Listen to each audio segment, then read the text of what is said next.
Everyone, welcome to ACPPSC। मेरा नाम वंदना सिंह है।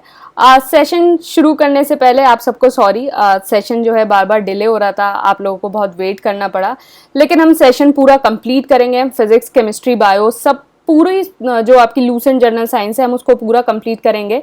इस वीडियो के अलावा कुछ और देखने की आपको कोई ज़रूरत नहीं है। बाकी आप जो है घटना चक्र से सिर्फ क्वेश्चन कर लेना, प्रैक्टिस क्वेश्चन।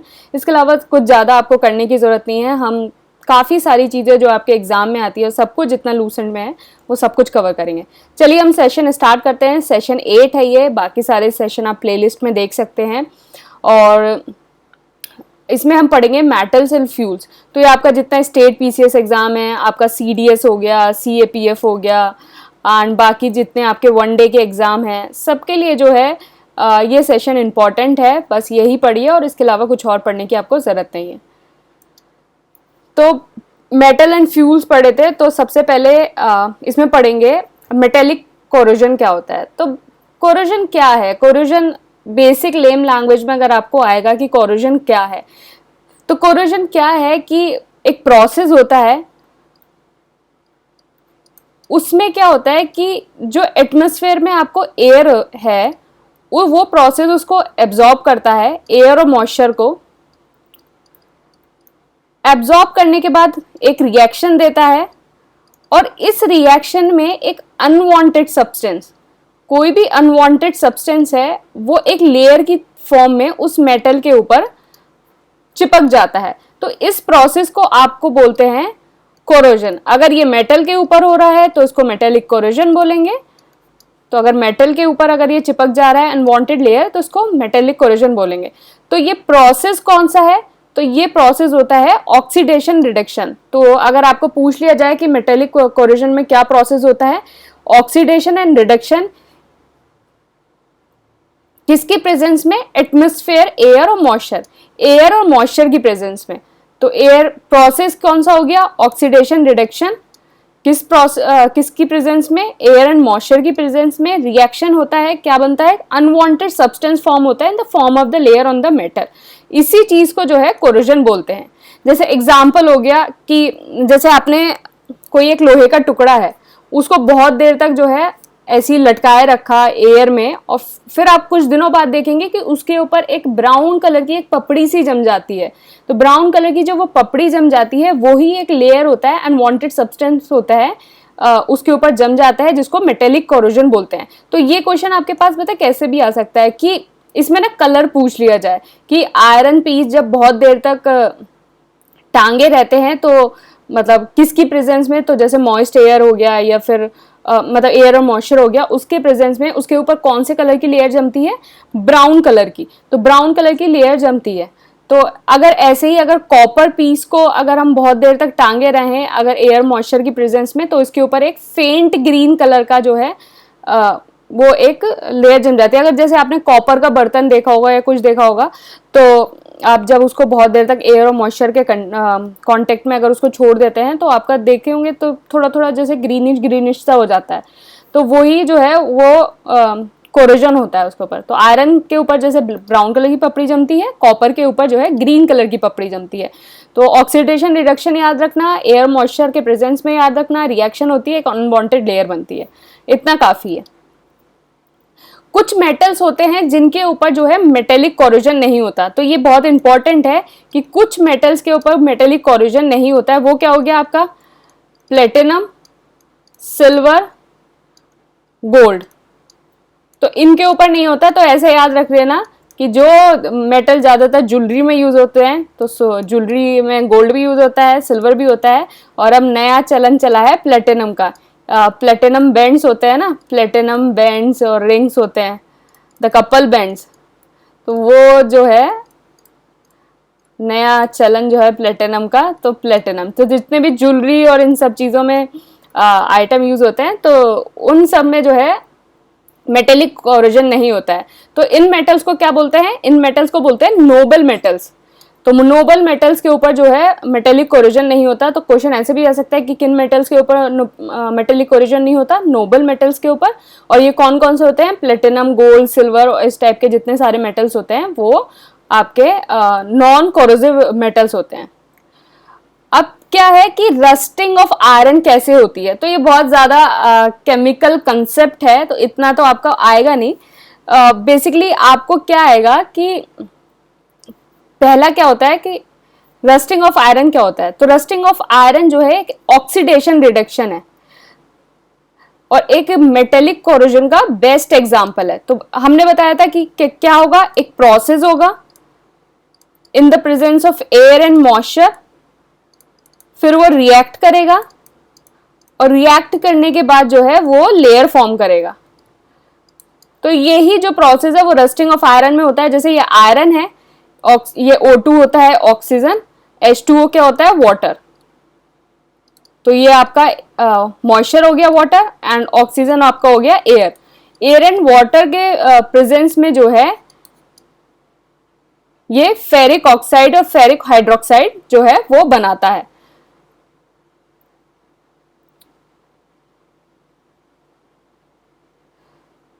मैं जब ये रिएक्ट किया ऑक्सीजन और वाटर से, तो फेरिक ऑक्साइड और फेरिक हाइड्रोक्साइड जो है इसमें अपेयर होते हैं और एक ब्राउन कलर की जो लेयर है वो फॉर्म होती है। तो अगर आपको ये भी पूछ लिया जाए एग्जाम में कि जब आयरन का जो है ऑक्सीडेशन होता है, तो आयरन का ऑक्सीडेशन जब होता है तो इसमें कौन सा मिक्सचर जो है आयरन का बनता है, तो ferric oxide and ferric hydroxide appear होते हैं इन ब्राउन कलर। तो आप इसको ध्यान रखिएगा। तो प्रोसेस क्या हो रहा है, oxidation reduction air and moisture के फॉर्म में हो रही है, रिएक्ट करने पे एक लेयर बना रही है और क्या मेटल बन रहा है, ferric oxide and ferric hydroxide which is of brown colour. तो ये सारी चीजें आप याद रखेंगे। अब गैल्वेनाइजेशन क्या होता है। अब ऑब्वियसली कोई चीज खराब हो रही है तो उसको ठीक करने के लिए भी कुछ होना चाहिए ना। तो मतलब ऐसा थोड़ी ना कि हर चीज का लाइफ में यही है कि अगर एक चीज खराब हो रही है तो उसको ठीक करने के लिए कुछ ना कुछ होता है, बस कभी कभी हमें उसे ढूंढना पड़ता है कि क्या चीज है, और कभी कभी हमारे सामने होती है, इजीली अवेलेबल होती है। तो गैल्वेनाइजेशन भी एक प्रोसेस है कि जब आपका आयरन का जो है ऑक्सीडेशन हुआ तो उसके ऊपर एक रस्टिंग आ गई, जो आपकी रस्टिंग मतलब जंक जो होता है उसको रस्टिंग बोलता है। जंक आ गई तो उसके ऊपर एक ब्राउन कलर की लेयर जो है वो जमा हो गई। अब ऐसा क्या करें कि जो ये ब्राउन कलर की लेयर है वो जमा ही ना हो। इस रस्टिंग को अवॉइड करने के लिए क्या करें, तो इस रस्टिंग को अवॉइड करने के लिए हम क्या करते हैं, जिंक जो है उसकी एक थिन लेयर से कोट कर देते हैं। जिंक की एक थिन लेयर से जो है जितनी भी आपकी मेटेलिक बॉडीज हैं उसको कोट कर देंगे तो वो एक प्रोटेक्टिव लेयर बना देती है। तो जब एयर एंड मॉइस्चर जब किसी भी मेटल पे लग रहा होता है, मतलब कांटेक्ट में आ रहा होता है, तो वो जो ऑक्सीडेशन प्रोसेस है उसको रोक देती है। तो गैल्वेनाइजेशन जो है stop the contact of air and moisture on any metallic body. तो इसमें जो क्वेश्चन पहला क्या बनता है कि कौन सा जो मेटल लिया जाता है जो कोट में यूज होता है, वो हो गया जिंक। तो ये जो सबसे ज्यादा जो इंपॉर्टेंट है कि कौन सा मेटल जो है वो लिया जाता है। तो गैल्वेनाइजेशन क्या करता है, stop the contact of air and moisture. Air and moisture का जो कांटेक्ट है उसको स्टॉप कर देता है। तो मतलब आपने एक मेटल लिया, उसके ऊपर एक परत सी लगा दी, तो मेटल तो नीचे हो गया, फिर जिंक के ऊपर एक परत लग गई, तो जितना भी आपका एयर और मॉइस्चर कांटेक्ट हो रहा है वो जिंक पे हो रहा है, मेटल पे नहीं हो रहा। तो मेटल आपका सेफ है और उसमें रस्टिंग नहीं लग रही है। नेक्स्ट है आपका गैल्वेनिक सेल। तो गैल्वेनिक सेल क्या होता है, इट इज अ सिस्टम जिसमें आपकी केमिकल एनर्जी, तो आपकी जो केमिकल एनर्जी होती है वो इलेक्ट्रिकल एनर्जी में कन्वर्ट होती है। तो आप जो भी केमिकल रिएक्शन करेंगे तो उससे आपको एक इलेक्ट्रिक एनर्जी मिलेगी। तो इसका एग्जांपल है डेनियल सेल। तो ये मतलब बेसिकली ये डेनियल सेल का कंसेप्ट है, तो इसको कुछ याद करने की आपको जरूरत नहीं है। यहाँ एनोड है तो उस पर ऑक्सीडेशन होता है, कैथोड है इस पर रिडक्शन होता है, एक सॉल्ट ब्रिज होता है, फिर जिंक सल्फेट और कॉपर सल्फेट जो है की रॉड्स होती हैं, फिर मतलब सॉल्यूशन होता है, फिर वहाँ से रिएक्शन होती है। तो इसको याद करने की कुछ ज़रूरत नहीं है, बस आप यहाँ ध्यान रख लो कि गैल्वेनिक सेल में क्या होता है, केमिकल एनर्जी इलेक्ट्रिकल एनर्जी में कन्वर्ट होती है। उसका एक एग्जाम्पल है डैनियल सेल।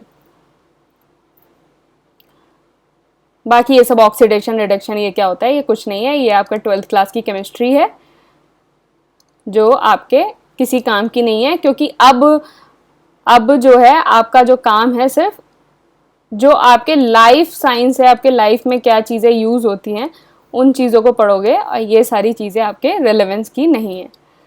नेक्स्ट है बहुत इंपॉर्टेंट टॉपिक, फ्यूल। तो फ्यूल क्या होता है? फ्यूल एक ऐसा सब्सटेंस है जो हीट प्रोवाइड करता है, या तो अकेला या फिर किसी और के साथ कंबाइन या रिएक्ट करके। तो फ्यूल का काम क्या है? हीट प्रोवाइड करना, या तो अलोन या किसी के साथ कंबाइन हो जाएगा या फिर उसके साथ रिएक्ट करेगा। तो ये सिर्फ ये जो है ये बेसिक कंसेप्ट है किसी भी फ्यूल का, कि एक जो है हीट प्रोवाइड करना। जो एनर्जी होती है फ्यूल के अंदर वो कैसे डिटरमाइन होती है? एनर्जी किसी भी फ्यूल के अंदर होगी तो वो कैसे डिटरमाइन होगी? By measuring the heat produced by complete combustion of a specified quantity of it। तो किसी भी, जैसे कोल है, ये कोल है, तो इसके अंदर कितनी एनर्जी है हम ये कैसे पता करेंगे? तो ये कैसे पता करेंगे कि जब हमने इसका कंप्लीट कंबशन कर दिया, मतलब इसको कंप्लीट जला दिया, इसकी जो पर्टिकुलर क्वांटिटी है, स्पेसिफाइड क्वांटिटी है, उसको जब कंप्लीट जला दिया तो उसके साथ उसके से जितनी हीट प्रोड्यूस हुई तो उससे हम किसी भी फ्यूल की जो है एनर्जी को डिटरमाइन करते हैं। तो एनर्जी कैसे डिटरमाइन होती है? by measuring the heat produced by the complete combustion of a specified quantity of it। तो ऐसे जो है एनर्जी किसी भी चीज की, उसको कंप्लीट जला देंगे, उसके बाद हीट कितनी प्रोड्यूस हो रही है, उससे आप एनर्जी किसी भी चीज की नापते हैं।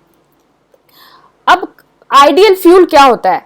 मतलब कोई भी अगर फ्यूल अगर हम देखें तो वो उसको कैसे बोलेंगे कि वो आइडियल है? सबसे पहले कि ईजिली अवेलेबल हो, ज्यादा क्वांटिटी में हो, और उसकी जो कॉस्ट है वो भी कम होनी चाहिए। ईजिली होना चाहिए, ज़्यादा होना चाहिए, कॉस्ट भी कम होनी चाहिए। स्टोरेज की प्रॉब्लम ना हो, स्टोरेज की जो है उसमें प्रॉब्लम ना हो कि कैसे उसको स्टोर किया जाए, उसकी भी प्रॉब्लम ना हो। आराम से जल सके, उसकी जो है आराम से जल सके। कैलोरीफिक वैल्यू जो है उसकी हाई होनी चाहिए। जो बर्निंग रेट है वो या तो बहुत ज़्यादा स्लो होना चाहिए या फिर बहुत ज़्यादा फास्ट होना चाहिए, या तो फिर एकदम जल जाए या फिर जो बर्निंग रेट है ना तो बहुत ज़्यादा स्लो होना चाहिए और ना बहुत ज़्यादा फास्ट होना चाहिए। कि सपोज अगर कोई ये फ्यूल है, एकदम से उसके पास आप कुछ जलाने का माचिस की तिल्ली लेके आया, वो एकदम भस्म हो गया, तो फिर क्या एनर्जी प्रोड्यूस करेगा वो, और क्या मतलब हीट है उसने एकदम प्रोड्यूस करी, उससे एनर्जी प्रोड्यूस नहीं होगी ना, वो सस्टेन नहीं कर पाएगा। या फिर बहुत ज़्यादा स्लो चल रहा है कि मतलब उसको इग्निशन ही नहीं मिल पा रहा, तो वो भी फ्यूल आपके किसी काम का नहीं है। तो या तो ना तो बहुत ज़्यादा स्लो होना चाहिए और ना बहुत ज़्यादा फास्ट होना चाहिए। तो ये कुछ कैरेक्टरिस्टिक है फ्यूल के। तो ये आपको ABCD करके दे दिया जा सकता है कि which one of the following is not the characteristic of the fuel. जैसे यहाँ कैलोरीफिक वैल्यू की जगह लो लिख दिया कि लो कैलोरीफिक वैल्यू होती है, तो ये तो गलत हो जाएगा, क्योंकि आइडियल फ्यूल की जो है हाई कैलोरीफिक वैल्यू होती है। आराम से जल जाए, इजीली कंबस्टेबल हो, स्टोरेज की कोई प्रॉब्लम ना हो, इजीली अवेलेबल हो, ज़्यादा क्वांटिटी में हो, चीपेस्ट रेट में हो, और बर्निंग रेट जो है ना तो बहुत धीरे होना चाहिए ना बहुत ज़्यादा फास्ट होना चाहिए। तो ये आइडियल कंडीशंस हैं, कैरेक्टरिस्टिक्स हैं किसी भी आइडियल फ्यूल के। अब टाइप्स ऑफ फ्यूल देख लेते हैं। गैसियस फ्यूल, तो पहला हो गया हमारा कोल गैस। तो कोल गैस क्या होता है? कोल गैस में ये एक गैसियस फ्यूल है और इसकी कंपोजिशन क्या है कि हाइड्रोजन इसमें 55% है, मीथेन 30% है, कार्बन मोनोऑक्साइड 4% है, अनसेचुरेटेड हाइड्रोकार्बन जो है इसमें 3% है, और नॉन वोलेटाइल कंपोनेंट जो है CO2 N2O2 8% है। तो कभी कभी इसमें ऐसे क्वेश्चन आ जाता है कि कोल गैस की कंपोजिशन क्या होती है, या which one of the following is the highest percentage in the coal gas. तो हाईएस्ट परसेंटेज क्या हो गया, हाइड्रोजन। और कंपोजिशन हो गई hydrogen, methane plus carbon monoxide और कुछ अनसेचुरेटेड हाइड्रोकार्बन। तो ये जो है ये मेन जो है इसकी कंपोजिशन होती है।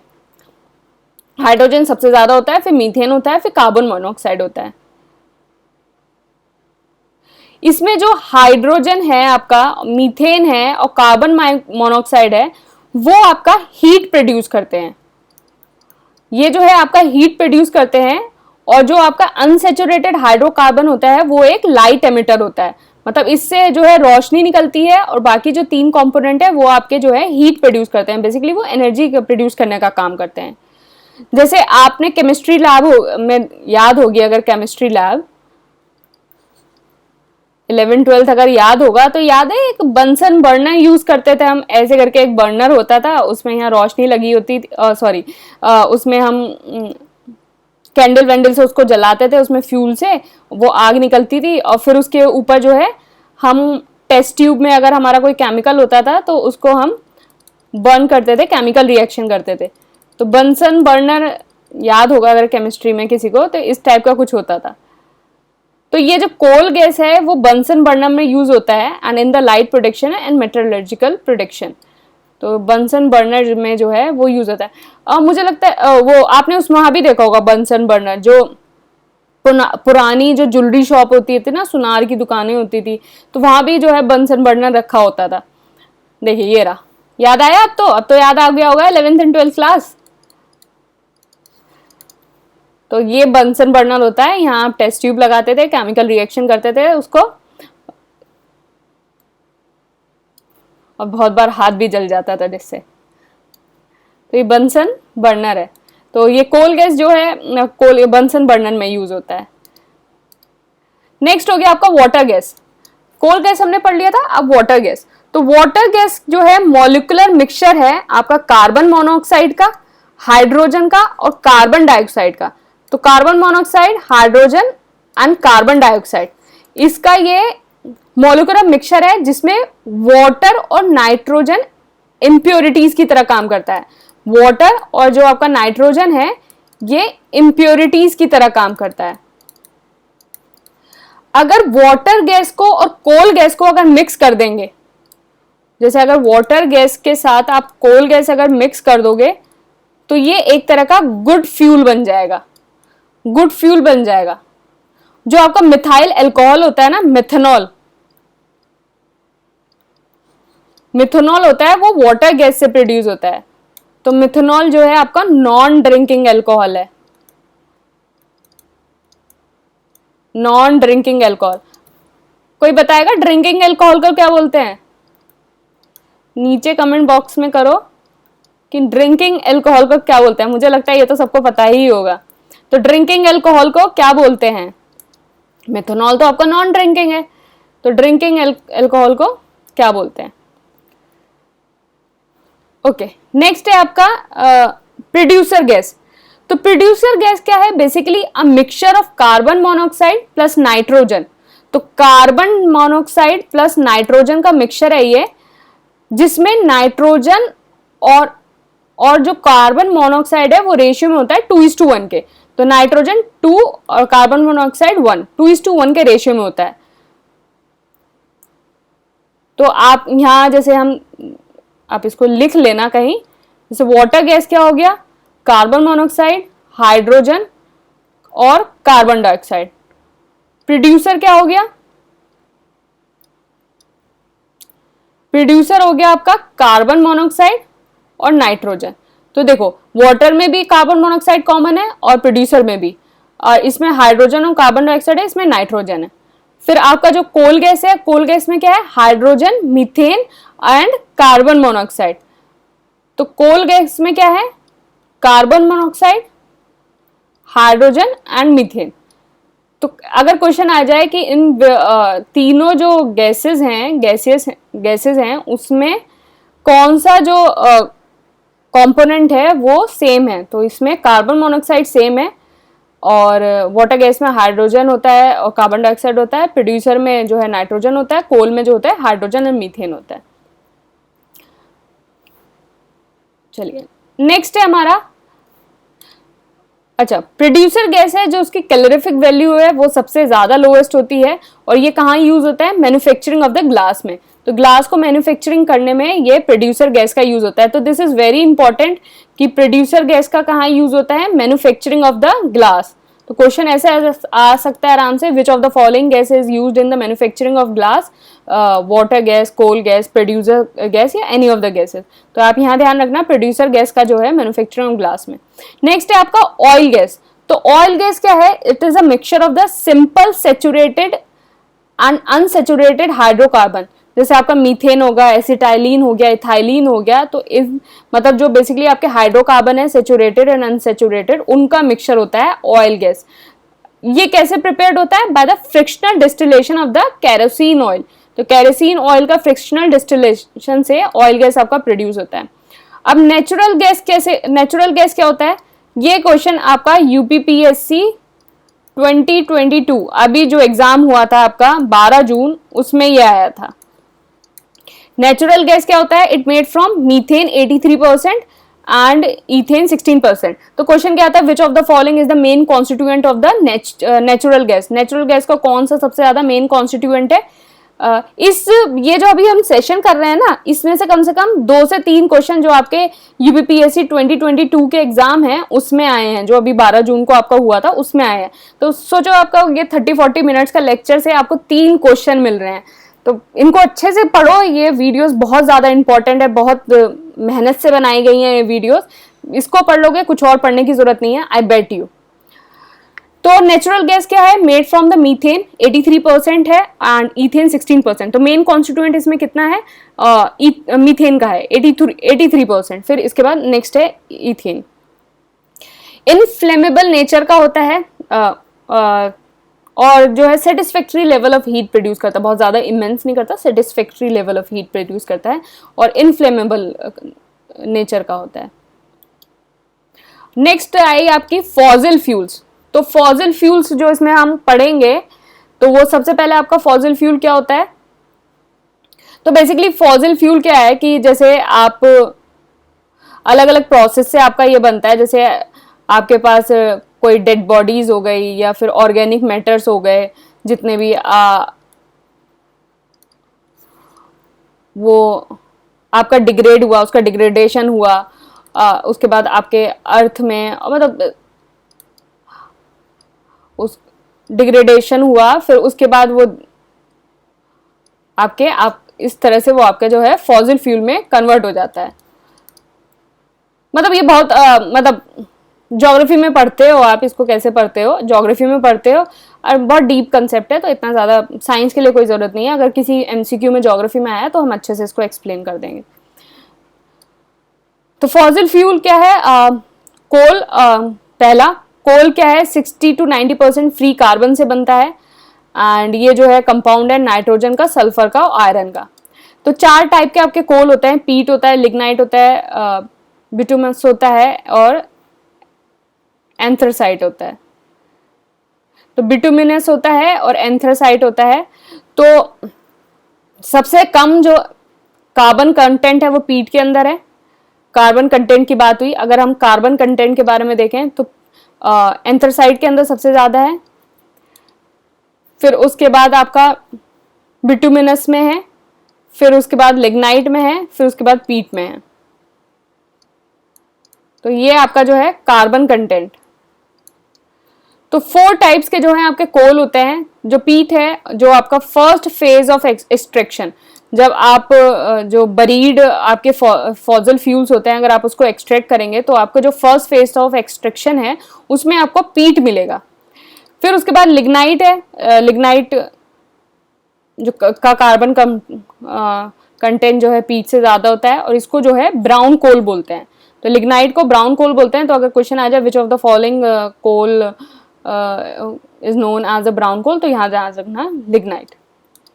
दूसरा क्या है, तीसरा सॉरी, बिटुमिनस। बिटुमिनस क्या है, एक ऑर्डिनरी टाइप ऑफ कोल होता है, एक ऑर्डिनरी, और ये जो काम होता है कि ड्राइविंग जो रेल इंजन और preparation of the coal gas उसमें आपका यूज होता है। तो जितने भी आपने जैसे पुराने जैसे स्टीम इंजन देखे होंगे तो उसमें जो कोल यूज होता था वो आपका बिटुमिनस टाइप का होता था, और कोल गैस को प्रिपेयर करने में भी यही कोल यूज होता है। नेक्स्ट होता है एंथ्रासाइट। तो एंथ्रासाइट जो है आपका last phase of the coal extraction है। जब आप एंथ्रासाइट को बर्न करते हैं कोई भी स्मोक प्रोड्यूस नहीं होता, तो this is a very clean fuel, और बहुत इमेंस, बहुत लार्ज अमाउंट ऑफ हीट जो है वो प्रोड्यूस होती है। कोई भी मतलब this is a clean fuel और बहुत लार्ज अमाउंट ऑफ हीट जो है वो उसमें प्रोड्यूस होती है।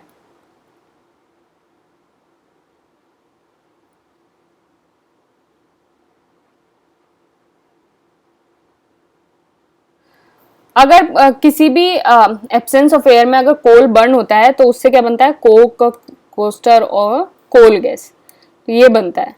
तो आप यहाँ ध्यान रखेंगे एंथ्रासाइट, बिटुमिनस, लिग्नाइट एंड पीट, तो ये कार्बन कंटेंट है।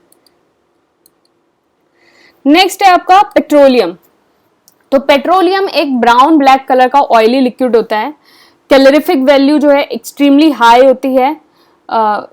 बाकी सारे जितने भी आपके सॉलिड लिक्विड फ्यूल हैं उसमें सबसे ज्यादा कैलोरिक वैल्यू जो है वो पेट्रोलियम की होती है। तो क्वेश्चन ऐसे आ सकता है, विच one of the following has the highest calorific value. तो इसमें से किस की जो है सबसे ज्यादा जो कैलोरीफिक वैल्यू होती है, तो ये हो गया आपका पेट्रोलियम।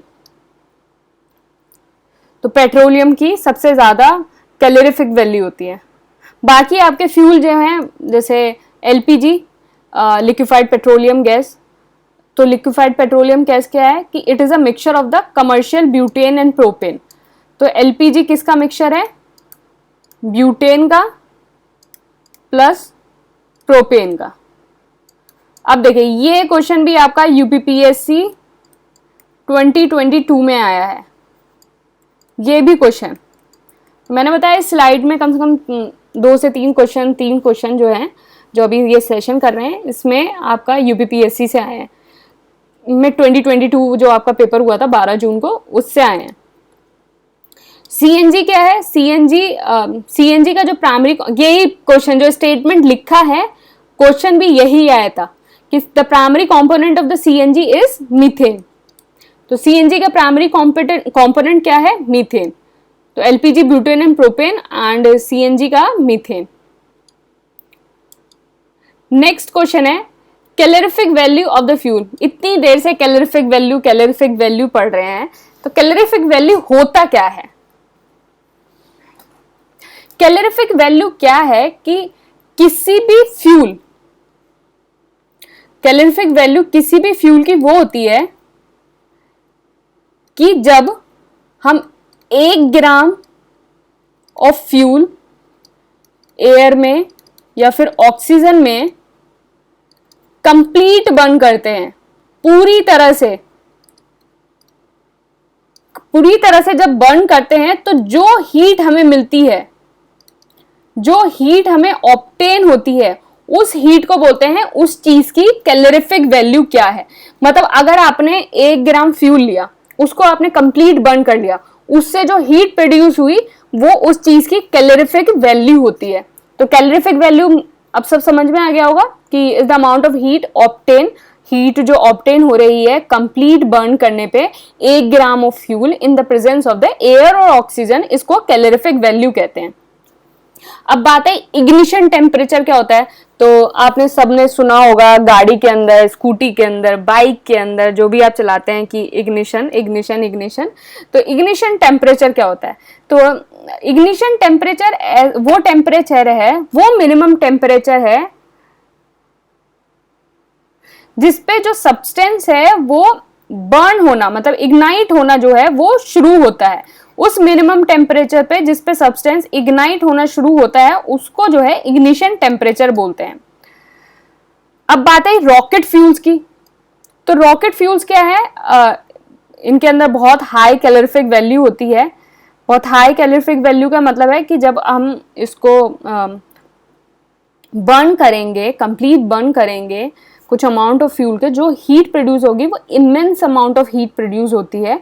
तो इसकी जो कैलोरीफिक वैल्यू है वो बहुत ज़्यादा हाई है। और ये किस में यूज़ होता है, प्रोपेलेंट में। तो ये फ्यूल जो है प्रोपेलेंट में यूज़ होता है। अब प्रोपेलेंट भी आपके दो तरह के होते हैं, एक होता है आपका लिक्विड प्रोपेलेंट और सॉलिड प्रोपेलेंट। तो आप जो पढ़ते हैं ना कि 3 स्टेप PSLV और GSLV में 3 स्टेजेस आपकी होती हैं, सॉलिड, लिक्विड, क्रायोजेनिक। तो वही कंसेप्ट है ये।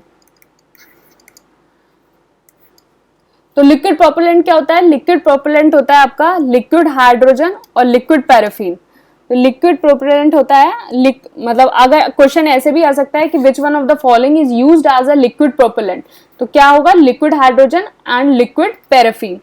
एंड सॉलिड प्रोपेलेंट क्या होता है, गन पाउडर। तो gun powder is used as a solid propellant. अब नेक्स्ट है आपका बायोगैस। तो बायोगैस क्या होता है कि बायोगैस जैसे आपने कुछ प्लांट्स हैं आपके पास, एनिमल्स हैं, मतलब ह्यूमन डेड बॉडी है, या कुछ भी इस तरह का ऑर्गेनिक मैटर है कोई भी, जब वो डिकम्पोज होता है with the help of micro organism, जितने भी माइक्रो ऑर्गेनिज्म है आपके सॉइल में, उससे जब वो डिकम्पोज होता है in the presence of air या मॉइस्चर, तो उससे जो आपको गैस या रेजिड्यू मिलता है वो आपका बायोगैस होती है।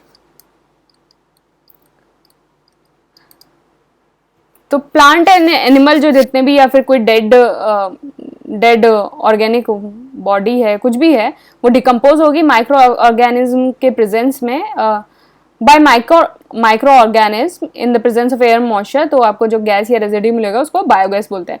मेन कंपोनेंट बायोगैस का क्या होता है, methane. Methane is the main component of the biogas. Next है आपका मेटल।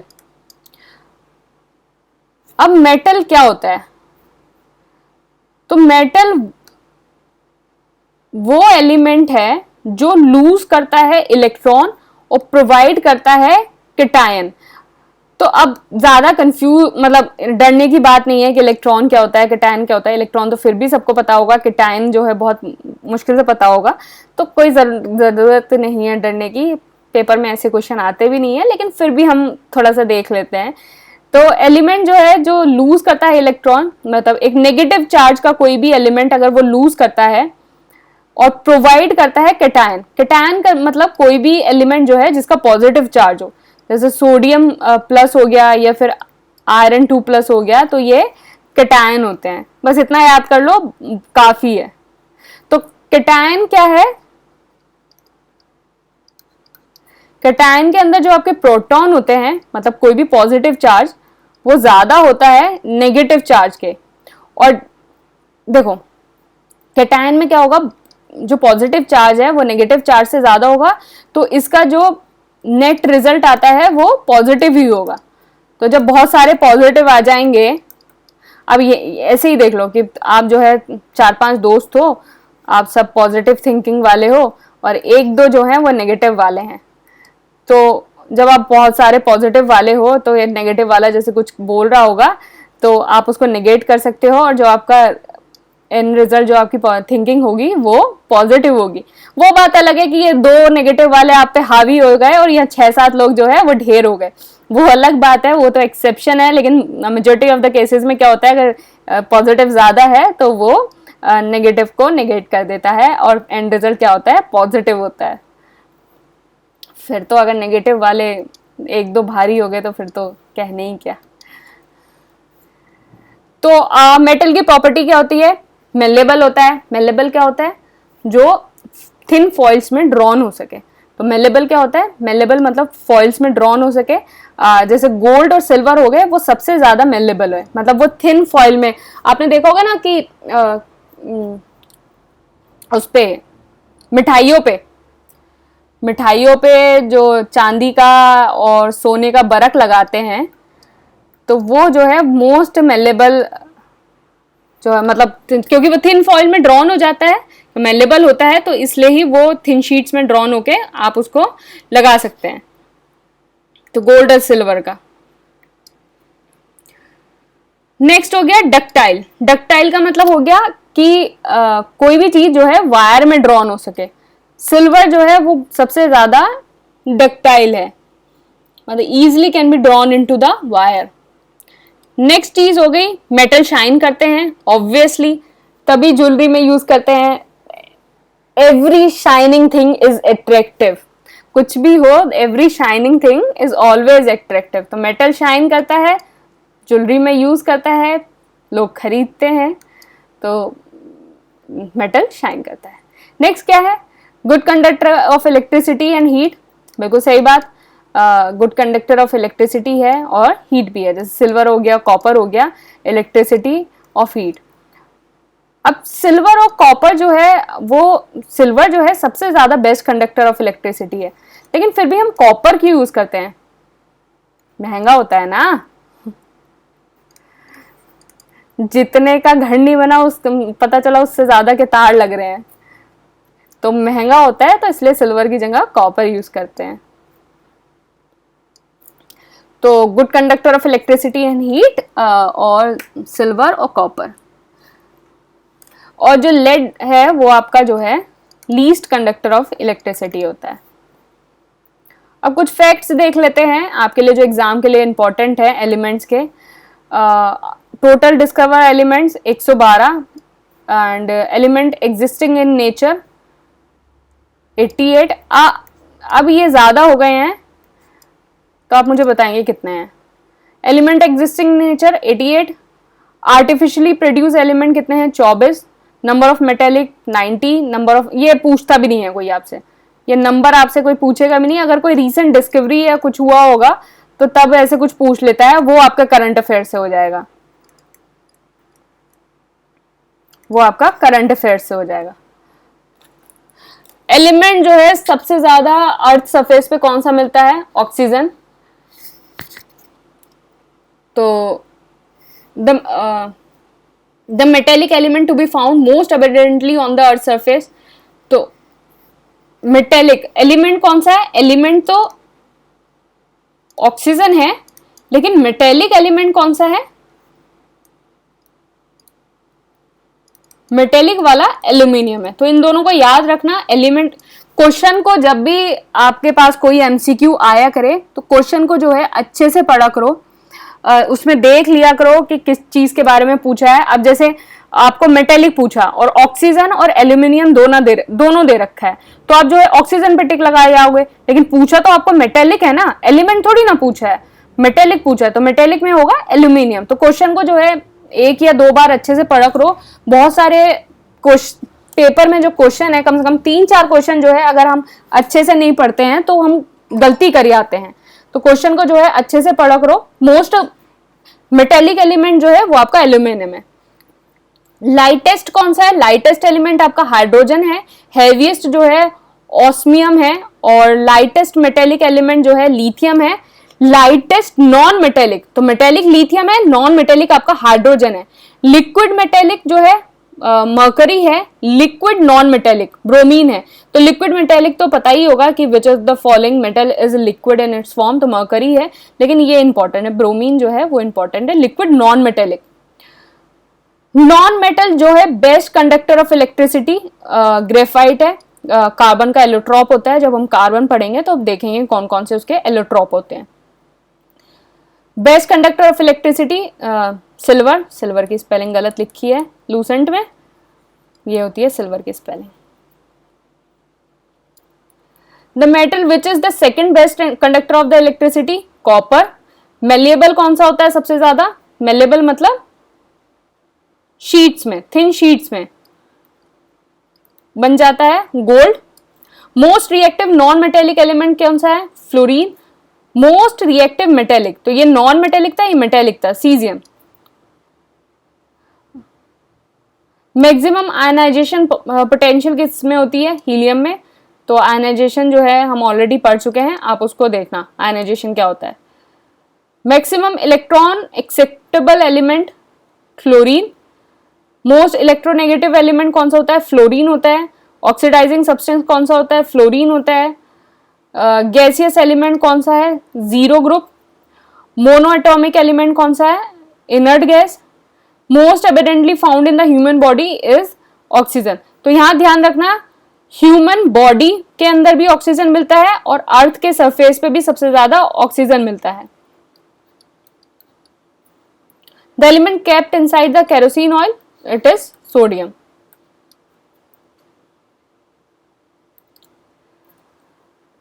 अब कुछ हम मेटल्स देख लेते हैं। तो ये आपका सोडियम है, तो ये व्हाइट कलर का एक सिल्वर, व्हाइट लाइक सिल्वर होता है और सॉफ्ट होता है, बहुत लाइट होता है और आराम से इसको चाकू से आप काट सकते हैं। और ये जो है पानी में भी मस्त तैरता है, तो चाकू से आराम से काटो, पानी में तैराओ, कुछ भी कराओ सोडियम को। हाईली रिएक्टिव है नेचर में और बेंजीन और ईथर के अंदर आराम से सॉल्युबल हो जाता है। अगर सोडियम है, अगर इसको एयर और वाटर के प्रेजेंस में अगर रखेंगे तो ये सोडियम ऑक्साइड बना देता है, सोडियम ऑक्साइड बना देता है। तभी जो है सोडियम को जो है केरोसिन ऑयल के अंदर रखा जाता है।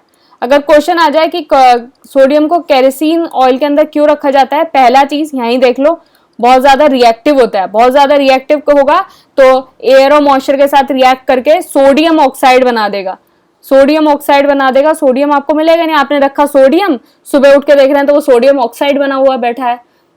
तो इसलिए ही जो है उसको केरोसिन ऑयल के अंदर रखते हैं। केरोसिन ऑयल के अंदर रखेंगे तो सोडियम का सोडियम ही रहेगा। नेक्स्ट चीज है, सोडियम के कुछ कंपाउंड्स पढ़ लेते हैं, बहुत ज्यादा इंपॉर्टेंट है, एग्जाम में डायरेक्ट क्वेश्चन आ जाता है।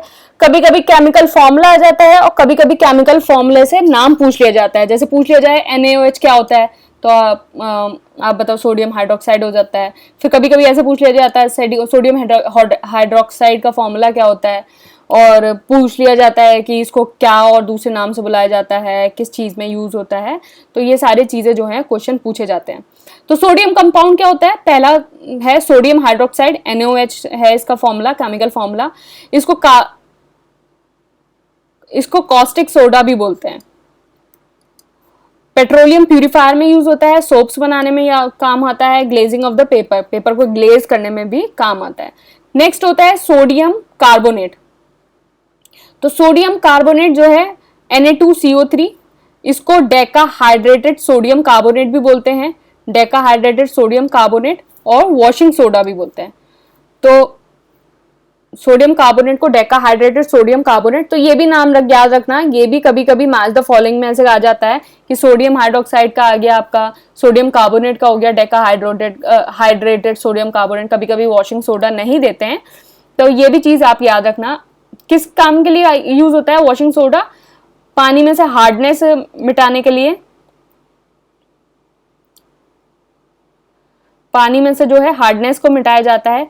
और जब अगर आपके पास एक वॉशिंग सोडा है, अगर आपने उसको घोला, उसका एक्वा सॉल्यूशन बनाया, तो वो एल्कलाइन की तरह यूज होता है, एल्कलाइन की तरह यूज होता है, तभी उसको जो है डिटर्जेंट में काम लिया जाता है। तो वो एल्कलाइन की तरह फॉर्म में यूज होता है, तो जिससे डिटर्जेंट में काम में लिया जाता है, जो आपकी क्लीनिंग होती है वो बहुत इजीली हो जाती है। डिटर्जेंट में आपका जितना भी आपके डर्ट है और जितनी भी आपकी गंदगी है, वो एल्कलाइन, जब उसका सॉल्यूशन एल्कलाइन हो जाता है तो वो इजीली रिमूव हो जाता है। नेक्स्ट है सोडियम बाइकार्बोनेट, जिसको NaHCO3 बोलते हैं, इसको बेकिंग सोडा बोलते हैं। ये एसिडिटी और में काम आता है और फायर एक्सटिंग्विशर में भी काम आता है। तो आप क्वेश्चन आ सकता है कि विच of the following is used in the fire extinguisher, तो ये हो गया आपका सोडियम बाइकार्बोनेट। तो ये भी एक आपका general chemistry in everyday life का क्वेश्चन है। और ये भी आपका केमिस्ट्री एंड एवरीडे, ये तो ह्यूमन बॉडी से रिलेटेड है और ये आपकी सेफ्टी से रिलेटेड है। तो अब इसको याद करने का तरीका बताते हैं। बाइकार्बोनेट है ना, सोडियम बाइकार्बोनेट, कभी कभी ऐसे कंफ्यूज हो जाते हैं ना कि कौन सा वॉशिंग सोडा है कौन सा बेकिंग सोडा है, तो हमेशा याद रखना सोडियम बाइकार्बोनेट है ना, तो बी से शुरू हो रहा है, बाई बी, तो बी का मतलब बेकिंग।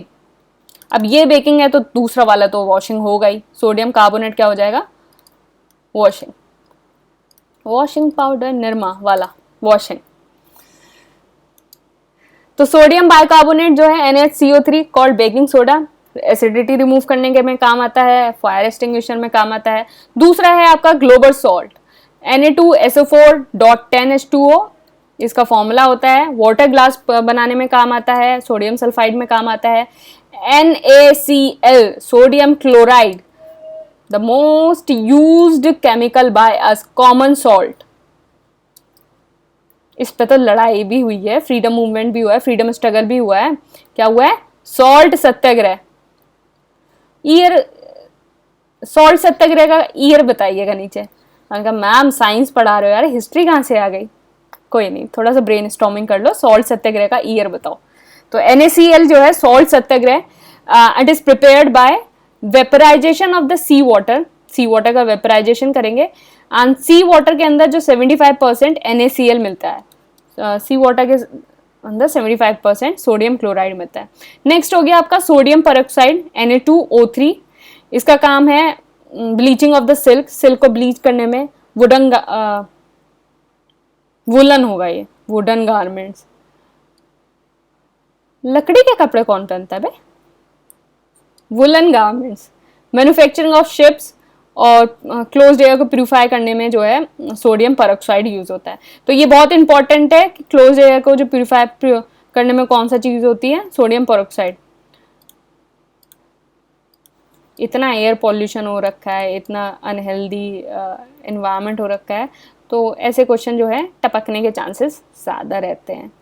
तो क्या है, purify closed air sodium peroxide. Next sodium nitrate NaNO3,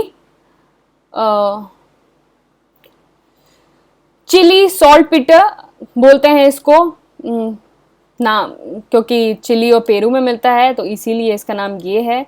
fertiliser में काम होता है, production of the nitric acid, तो बहुत इंपॉर्टेंट है। जहाँ फर्टिलाइजर, एग्रीकल्चर और ये सारी चीजें देख रहे हैं तो उसको तो बस रट लिया करो।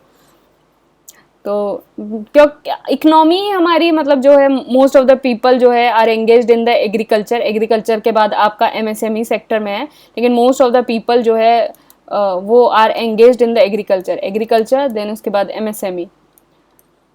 तो इसलिए जो है जहाँ एग्रीकल्चर और ये सब दिखा करे वहाँ तो बस उसको रट लिया करो। ये बहुत इंपॉर्टेंट है, बहुत हर एग्जाम का जो है मोस्ट फेमस और बहुत चहीता क्वेश्चन है। आजकल दिख नहीं रहा है ये क्वेश्चन, देखो कहीं ना कहीं जल्दी टपकेगा। तो किसी भी PCS में या फिर किसी भी आपके NTPC या वनडे एग्जाम में कहीं ना कहीं ये टपकेगा। तो सोडियम थायोसल्फेट क्या है, Na2S2O3.5H2O, इसको हाइपो बोलते हैं। तो हाइपो कभी कभी हाइपो के नाम से आ जाता है, ये कभी कभी सोडियम थायोसल्फेट के नाम से आ जाता है। फोटोग्राफी में यूज होता है, तो फोटोग्राफी में यूज होता है ये। तो आपने देखा होगा ना, आपने कहाँ फोटोग्राफी में, तो फोटोग्राफी कहीं ऐसे देखी नहीं होगी, CID में तो देखी ही होगी। CID में वो उनकी लैब होती थी ना, तो फोटो वोटो टांगे रहते थे सब, फिर उसके बाद एक लिक्विड होता था उसमें ऐसे करके धोते थे। तो वो जो है वो सोडियम थायोसल्फेट होता है, तो फोटोग्राफी में जो है यूज होता है। हाइपो जो है एक एंटी क्लोर की तरह काम करता है, जो आपके जितने भी आपके ब्लीच्ड गारमेंट्स हैं उससे क्लोरीन हटाता है, और ये जो है extraction of silver and gold में भी जो है काम करता है। नेक्स्ट हो गया आपका बोरेक्स। तो बोरेक्स जो है को बोलते हैं सोडियम टेट्राबोरेट डेकाहाइड्रेट।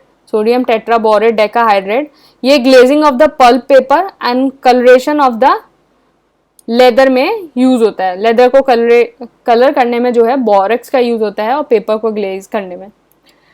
नेक्स्ट चीज है आपकी माइक्रोकॉस्मिक सॉल्ट, तो इसको बोलते हैं सोडियम अमोनियम हाइड्रोजन फॉस्फेट। फिर कैल्जेन जो होता है आपका सोडियम हेक्सा मेटा फॉस्फेट होता है, ये hardness of the water remove करने के काम आता है। तो ये तो नहीं पूछा जा सकता कि नाम क्या होता है, लेकिन ये पूछा जा सकता है कि किस लिए काम आता है, तो हार्डनेस ऑफ द वाटर को रिमूव करने के लिए। जितने भी सोडियम के कंपाउंड होते हैं वो येलो कलर देते हैं। अब जैसे आपने जब बंसन बर्नर देखा होगा तो उसमें जब आपने देखा होगा तो उसका जो फ्लेम है वो येलो कलर का होता है। तो वो इसलिए ही होता है क्योंकि उसमें सोडियम कंपाउंड्स यूज होते हैं, तो वो फ्लेम जो है वो येलो कलर देता है। नेक्स्ट है आपका मैग्नीशियम। मैग्नीशियम क्या है, फ्री स्टेट में आपको नहीं मिलता है। ये किसी ना किसी के साथ, किसी ना किसी कंपाउंड के साथ मिलेगा, जैसे सल्फेट हो गया या क्लोराइड हो गया तो MgCl हो गया या MgSO4 हो गया, तो किसी ना किसी के साथ ये जो है मिलता है। सल्फेट के साथ हो गया, क्लोराइड क्या हो गया, किसी के साथ मिलेगा। जो क्लोरोफिल है, जो जैसे आपके लीव्स होती हैं, लीव्स में जो ग्रीन कलर होता है वो किसकी वजह से होता है, क्लोरोफिल की वजह से ना। तो क्लोरोफिल जो है उसके अंदर मैग्नीशियम एलिमेंट होता है, मैग्नीशियम का सिंबल Mg होता है। तो क्लोरोफिल के अंदर जो है मैग्नीशियम एलिमेंट होता है, और ये मैग्नीशियम कहाँ से एक्सट्रैक्ट होता है, तो उसका ओर क्या है, कैर्नलाइट। तो मैग्नीशियम का ओर कैर्नलाइट है। अब मैग्नीशियम के एलॉय देख लेते हैं। तो एलॉय क्या होता है, एलॉय जो है एक या दो कंपाउंड या जितने आपके एलिमेंट्स होते हैं उनका मिक्सचर जो है उसको एलॉय बोलते हैं। तो एलॉय ये होता है। तो एलॉय जो मैग्नीशियम के पहला हो गया मैग्नीशियम, जिसमें Mg 2% होता है, एल्यूमिनियम 95%, कॉपर और आयरन 2 से 3%। बहुत ज़्यादा लाइट होता है। मैन्युफैक्चरिंग ऑफ द एयरक्राफ्ट और जितने भी आपके कमर्शियल वेट बैलेंस होते हैं तो उनमें आपका ये यूज़ होता है। तो आपके जितने भी धर्म कांटा जो होते हैं वहाँ ये जो है मैग्नीशियम यूज़ होता है। फिर नेक्स्ट हो गया आपका डुरालुमिन, जिसमें एल्यूमिनियम 94% है एंड कॉपर 4% है, मैग्नीशियम 0.5, जिंक 4.5, मैग्नीज Mg होता है मैग्नीशियम और Mn होता है मैग्नीज, तो 0.5। तो यहाँ ध्यान रखना ये है डुरालुमिन। तो आप नाम यहाँ देखेंगे एल्यूमिन, तो ये आपको लगेगा कि ये एल्यूमिनियम का है, एल्यूमिनियम का नहीं है। एलॉय तो मैग्नीशियम का ही है, लेकिन सबसे ज्यादा एल्यूमिनियम होता है। तो आप यहाँ ध्यान रखेंगे लास्ट के जो इसका वर्ड है, कीवर्ड, मतलब इसमें सबसे ज्यादा एल्यूमिनियम ज्यादा है, लेकिन ये एलॉय मैग्नीशियम का है। एयरक्राफ्ट और प्रेशर कुकर में यूज होता है। इलेक्ट्रॉन में मैग्नीशियम 95% होता है, जिंक 4.5% होता है और कॉपर 0.5% होता है। और ये एयरक्राफ्ट के फ्रेम और मोटर व्हीकल को जो है बनाने में काम आता है।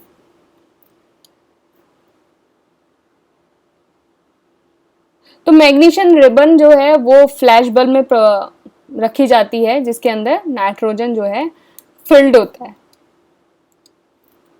तो आपको ये पूछ लिया जाए कि मैग्नीशियम रिबन जो फ्लैश बल्ब में होती है तो उसके अंदर क्या फिल्ड होता है, तो नाइट्रोजन। कंपाउंड क्या होते हैं, कंपाउंड है इसका मैग्नीशिया, जिसको मिल्क ऑफ मैग्नीशिया कहते हैं। तो very important, milk of magnesia MgO2।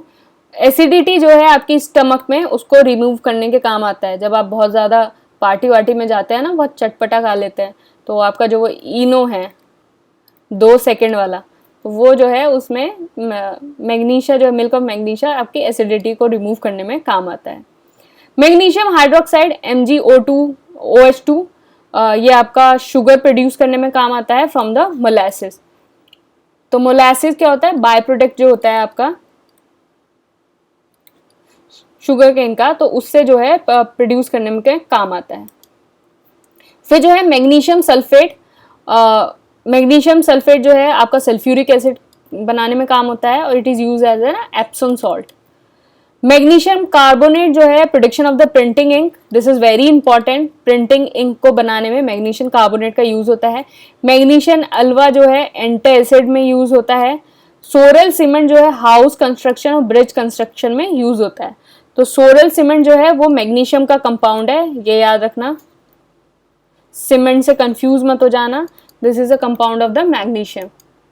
Next है आपका एल्यूमिनियम, फ्री स्टेट में अकर नहीं होता, और अकर किस में होता है, बॉक्साइट में, कैरेंडम में, डायस्पोर में, फेल्सपार में, मीका में, कैलोनिन में, कार्लाइट में। तो एल्यूमिनियम का जो सबसे ज्यादा इंपॉर्टेंट ओर है, मेन ओर है, तो ये बहुत इंपॉर्टेंट क्वेश्चन है, इसको बोलते हैं बॉक्साइट, जिसका नाम है हाइड्रेटेड एल्यूमिना। तो हाइड्रेटेड एल्यूमिना को जो है बॉक्साइट बोलते हैं। ऑक्सीजन और सिलिका के बाद ये थर्ड एलिमेंट है जो अर्थ क्रस्ट में मिलता है। तो आपके जो सीरीज है वो ये ऐसे है, ऑक्सीजन, सिलिका, आयरन,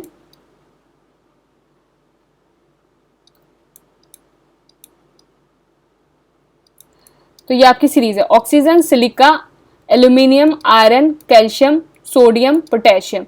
तो सबसे ज्यादा आपका जो है ऑक्सीजन मिलता है, ऑक्सीजन एलिमेंट सबसे ज्यादा, और फिर सिलिका, फिर एल्यूमिनियम, फिर आयरन, फिर कैल्शियम, फिर सोडियम, फिर पोटेशियम।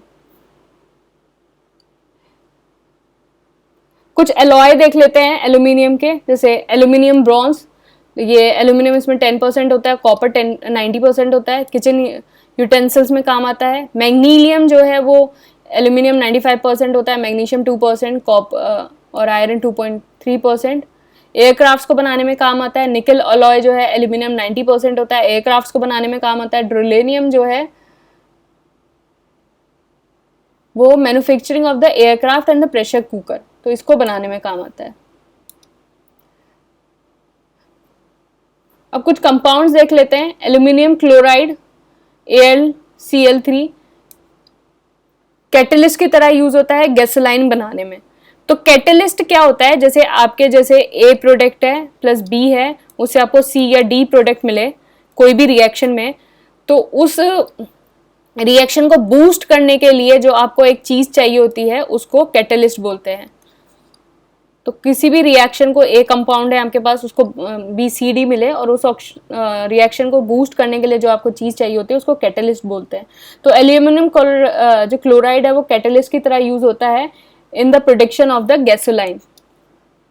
एल्यूमिना जो है Al2O3 occur in nature in the form of the bauxite. Alumina, bauxite को क्या बोलते थे, हाइड्रेटेड एल्यूमिना। बॉक्साइट को क्या बोलते थे, हाइड्रेटेड। ये छोटी छोटी चीज हैं लेकिन एग्जाम में जो है ऐसे ही आती है, हाइड्रेटेड एल्यूमिना। ये आर्टिफिशियल जैम बनाने में काम आता है। पोटाश एलम जो है एंटीसेप्टिक और जर्मिसाइड जो है आफ्टर शेविंग। तो जो आप बोलते हैं ना फिटकरी, तो वो पोटाश एलम होता है। फिटकरी जो है आप शेव करने के बाद जो है एंटीसेप्टिक और जर्मिसाइड जो है वो फिटकरी लगाते हैं। एल्यूमिनियम कार्बाइड जो है मिथेनाइड बोलते हैं उसको, और इसमें जो है मीथेन गैस फॉर्म होती है। एल्यूमिनियम सल्फेट जो है हेयर सॉल्ट है, प्रिंटिंग, डिजाइनिंग और कलरेशन ऑफ क्लॉथ्स में काम आता है। Aluminium hydroxide fire proof and वो वाटर प्रूफ जो है बनाने में आता है। तो आपको पता है कि जो एतिहाद एयरवेज है उसकी जो एयर हॉस्टेस होती हैं उनकी जो ड्रेस है वो वाटर प्रूफ होती है। तो एल्यूमिनियम हाइड्रोक्साइड ही उनकी ड्रेस में यूज होता है वाटर प्रूफ बनाने के लिए, तो वाटर प्रूफ होती है। ठीक है, नेक्स्ट क्वेश्चन है। कुछ एलिमेंट्स हैं उनके ओर्स हैं, ऑलरेडी हम पढ़ चुके हैं, एक बार देख लेते हैं, रिवाइज हो जाएगा। सोडियम, सोडियम क्लोराइड फॉर्मूला लिखा हुआ है, सोडियम कार्बोनेट Na2CO3.10H2O। ये इंपॉर्टेंट है, आ जाता है कभी कभी, क्या फॉर्मूला है इसका, तो ये ध्यान रख लेना। Sodium nitrate NaNO3, sodium sulphate Na2SO4.10H2O।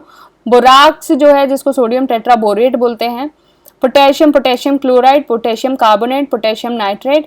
Magnesium का इंपॉर्टेंट है, देख लेना आप, मैग्नीसाइट, डोलोमाइट, क्रेनेलाइट, एप्सॉम सॉल्ट।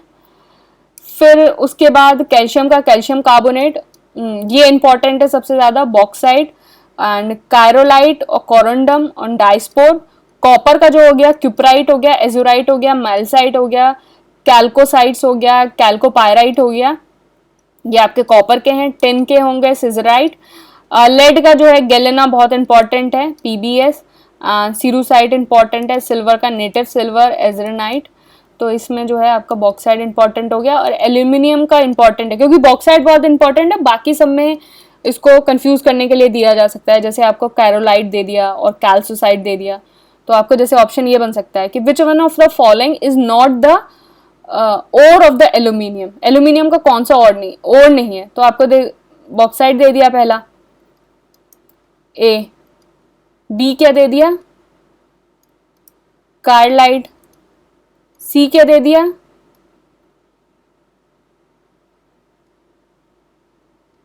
कैल्कोसाइट्स। एंड डी क्या दे दिया, कोरोंडोम। तो इसमें से बताना है एल्यूमिनियम का कौन सा ओर नहीं है, तो इसका आंसर क्या हो गया, आंसर सी, क्योंकि ये किसका है, ये कॉपर का है। कैल्सिसाइट इज कॉपर। फिर सिल्वर के बाद जिंक, जिंक ब्लैंक बहुत इंपॉर्टेंट है, ZNS, कैलेमिन, जिंकसाइड। मर्करी का साइनबार, इसका HGS होता है, तो मर्करी का जो सिंबल है वो Hg होता है। मैग्नीज का pyrolusites and magnetite. Iron very important with formula, hematite है Fe2O3 होता है, मैग्नेटाइट जो है Fe3O4 होता है, तो इनका याद कर लेना, Fe2O3 Fe3O4। सेटराइट जो है FeCO3 होता है, आयरन पायराइट जो है FeS2 होता है, कैल्कोपैराइट जो है CuFeS2 होता है। बेरियम जो है Ba, heavy spar on the barytes, and barite जो है BaC3। कैडमियम गिरनोसाइट्स एंड क्रोमियम क्रोमाइट। एंड फिर ये गोल्ड का है, गोल्ड का सिंबल Au होता है, क्लेबराइट और सिल्वेनाइट्स। तो ये हमने मेटल का जो है एक पार्ट पढ़ लिया है, इसका आगे का भी हम इसको डिस्कस करेंगे, इसको पूरी सीरीज कंप्लीट करेंगे, don't worry, I will complete the whole series. Physics already हम कर चुके हैं, केमिस्ट्री हमारा आधा हो चुका है, इसके बाद हम बायो स्टार्ट कर देंगे और पूरी लूसेंट इसको कंप्लीट करेंगे। बाकी ये इंटीग्रेटेड कोर्स है प्रीलिम्स कम मेंस का, तो आप ये एक इंटीग्रेटेड कोर्स है, एक सिर्फ प्रीलिम्स कोर्स है। ये नंबर व्हाट्सएप और टेलीग्राम का है, तो इस नंबर पे आप व्हाट्सएप टेलीग्राम करके ज्वाइन कर सकते हैं। 27 जून को बैच स्टार्ट हुआ है, सिर्फ इंग्लिश मीडियम में है। आंसर राइटिंग है 90 डेज की, इस नंबर पे व्हाट्सएप। 24 जून को स्टार्ट हुआ है, सिर्फ इंग्लिश मीडियम के में है, यहाँ डिटेल है, और बाकी आपको कोई भी डिटेल चाहिए तो इस नंबर पे व्हाट्सएप कर सकते हैं। और जो आपका मेंस हुआ था 2021 का, उसका जीएस पेपर 1 में जैसे 20 में से जो 10 क्वेश्चन थे वही हमारे आंसर राइटिंग से आए थे, तो आप देख सकते हैं। बाकी टेलीग्राम चैनल पे फ्री डेली क्विज होता है, तो अगर आप CDS की तैयारी कर रहे हैं, CAPF की कर रहे हैं, किसी भी स्टेट PCS की कर रहे हैं, इवन आप 1 डे एग्जाम की भी तैयारी कर रहे हैं, तो you can join this Telegram channel, वहां आपको फ्री डेली क्विज मिलेगा। Thank you and all the best.